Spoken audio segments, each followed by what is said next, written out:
Everybody has, well, not everybody, a lot of people have these things sitting in a closet somewhere, or in a shelf, or displayed prominently on a mantelpiece. And if you're like me, you have a whole box somewhere of photographs that are of your grandparents or of your great-grandparents, and people's eyes are closed, and they're really pretty marginal photos, but they're photos of your family, and they're really cool because you know it's pretty hard to find images of anybody from 100 years ago, unlike today. So, but today we're just going to talk about these cameras, and these are brownies.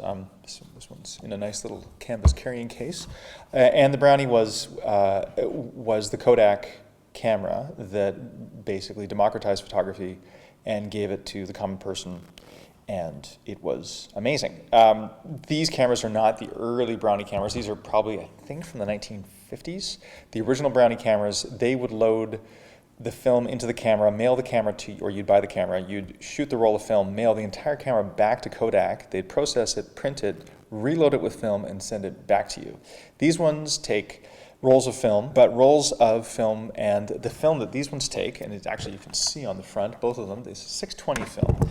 And if that is a 120 spool, I don't have it quite ready here, but that is a 620 spool. And the 620 spool is just fractionally smaller than the 120 spool.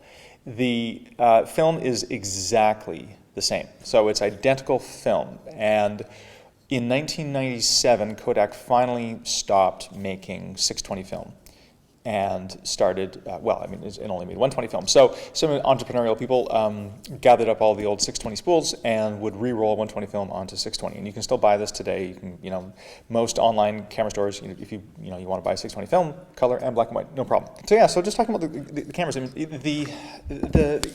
technologically a bit declined. This is the Brownie Junior from, not exactly sure when, probably 1950s. It has a grand total of 2 shutter speeds. One is just, in fact, actually, it doesn't even, the shutter doesn't even return.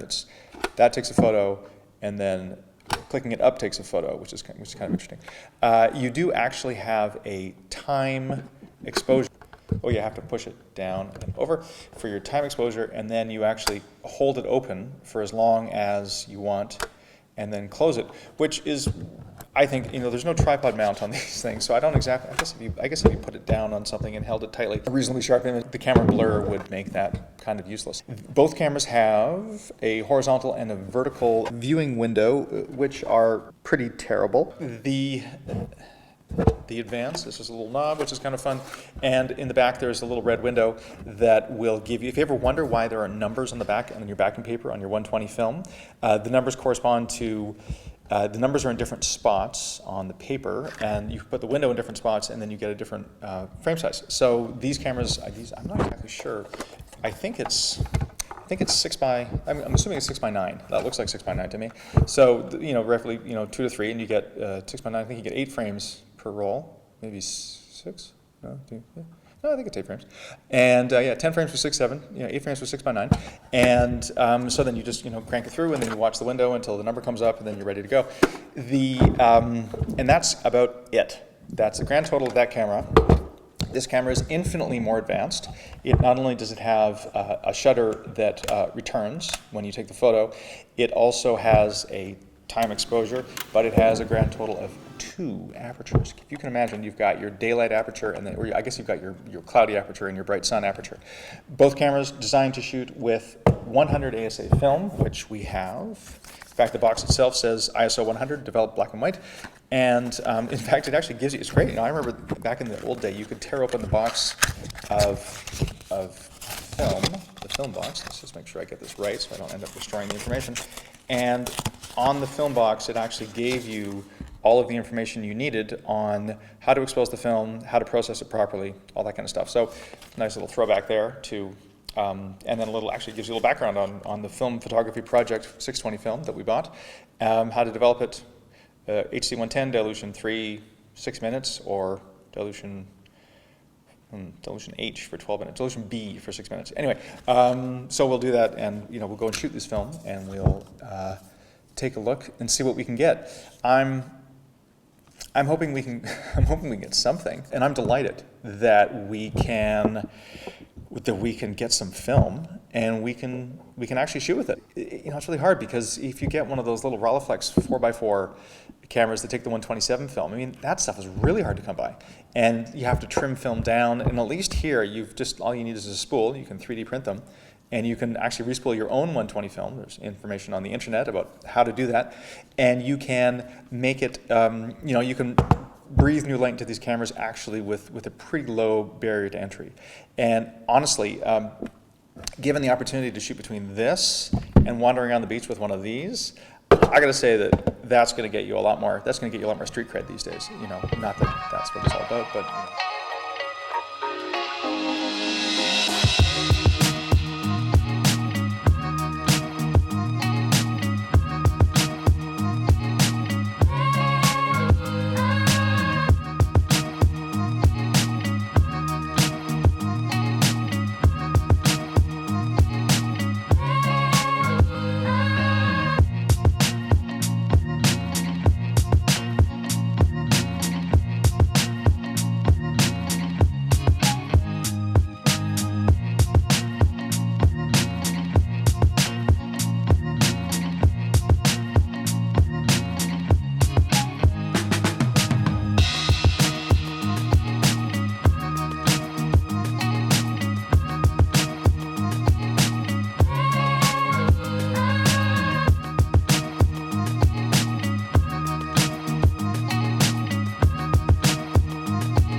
Okay, so we took the Brownie and the Brownie Junior out for a spin, and I didn't really want to get too carried away, so we just took some random photos and wanted to see how the cameras held up. And the weather was perfect for these cameras. It was overcast, bright, a little bit of sun, but not too contrasty. And I had 2 rolls of 620 film, 1 for each camera, 8 frames and 8 frames. And here's what I figured out. The lenses suck on these cameras. The Brownie Junior is definitely worse than the Brownie Target.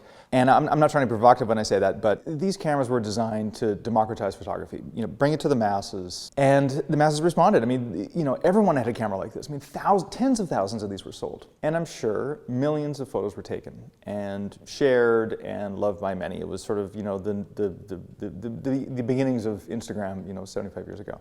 And it was an incredible change to the idea of photography and how photographs were shared. And these cameras actually, as it turns out, this one anyway was made in the 30s, late 30s, early 40s, rather than the 1950s. And I think this one was actually earlier than I thought too. I was suggesting before that they were in the 50s, but I think they're from earlier than that. And they were designed, as I said before, to be as inexpensive as possible, and they were pretty cheap. I mean, this one feels metal-ish, and so does this one, but the body is made out of paperboard, and as we discussed before, they have almost 0 controls on them. So the problem with the lenses is I'm sure they were trying to hit a price point, but I feel like they really cheaped out on the lenses. I mean, even a Holga with its plastic lens takes better shots than these ones. And I know a Holga lens is modern, but honestly, lens technology, especially lenses like this, has not changed much in the last 100 years. And I really feel like they could have been just a little bit nicer, especially in the corners. And I also know that the idea behind the 6x9 negative is that it will be contact printed, and as a consequence, the sharpness was probably adequate. But you know, like in many cases, the images I got were not very good at all. And as a consequence, the sharpness from these cameras, you know, with the contact sheets was adequate, but it wasn't good. It wasn't really even kind of good. And I feel like the first people to take advantage of these cameras were somehow taking advantage of themselves. You know, the awful lenses and cheap construction feel like a bit of a ripoff. Now, I honestly don't know what the price point was on these cameras, and I don't know how much more expensive a comparable Leica would have been, for instance. But these were really cheap, you know, by any measure. And so if you're going to shoot with these cameras, here's a bit of a takeaway. Don't expect amazing image quality. Don't expect ease of handling. Don't expect ease of framing. It's all a bit of a guess, and it takes some patience. And they are fun, really, and it was an interesting experience. But honestly, I got to say that if I was going to shoot with cameras that had lenses that were this bad, I might actually consider just using my pinhole camera. So, for what that's worth. Thanks for watching.